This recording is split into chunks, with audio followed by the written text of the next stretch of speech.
Ali Adnan Ertekin Menderes ataupun yang lebih dikenal dengan nama Adnan Menderes lahir pada tahun 1899 di kota Kocaeli, Daulah Utsmaniyah.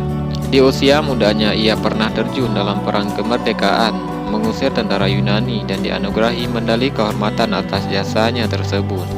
Lantas bagaimana kisahnya hingga syahid dalam memperjuangkan azan kembali benar berkumandang di tanah Turki? Adnan Menderes pernah mengenyam pendidikan di American College di kota Izmir dan menjadi lulusan Fakultas Hukum Ankara University. Republik Turki dideklarasikan pada tahun 1923 dan 1 tahun setelahnya 1924 Daulah Utsmaniyah resmi dibubarkan oleh Mustafa Kemal Atatürk. Adnan terjun ke dunia politik dan diajak Mustafa Kemal Atatürk untuk bergabung dengan partainya, Republika People Party, di tahun 1931.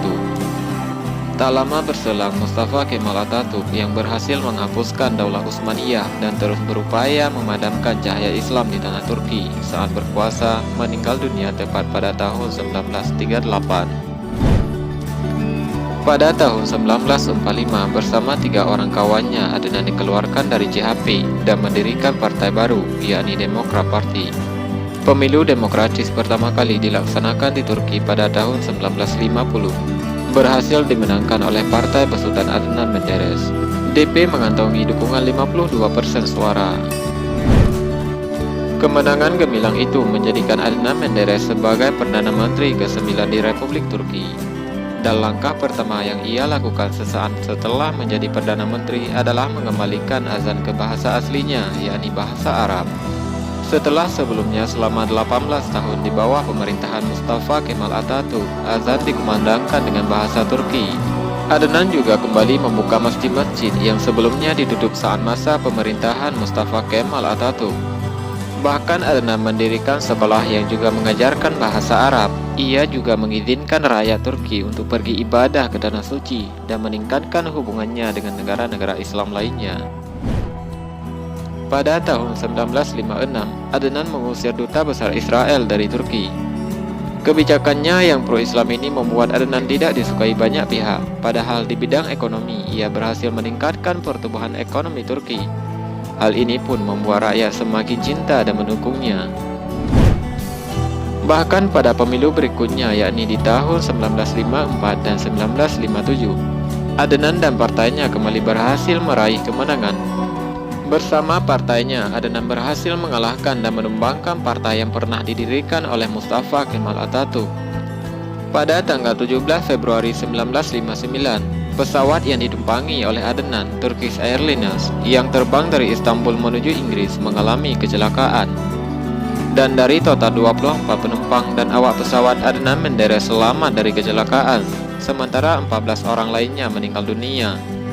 Namun di tahun 1960, kaum sekuler pengikut setia Mustafa Kemal Atatürk membuat rencana jahat dan berupaya untuk menjatuhkan Adnan.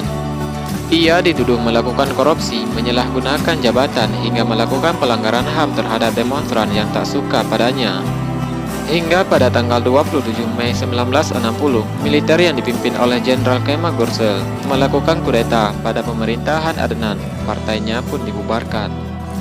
Rakyat Turki yang tercinta, tengah malam tadi pasukan tentara telah mengambil alih pemerintahan seluruh negeri ini, ucap Adnan. Media-media pro Mustafa Kemal Atatürk pun menuliskan artikel yang mendukung aksi kudeta dan ikut menjatuhkan nama Adnan Menderes, hingga ia pun dicopot dari jabatannya dan dipenjara. Akhirnya pada tanggal 17 September 1961, Adnan dihukum gantung. 2 orang menterinya, yakni Fatih Rustudorlu, Menteri Luar Negeri, dan Hasan Polatkan, Menteri Keuangan, juga dihukum gantung.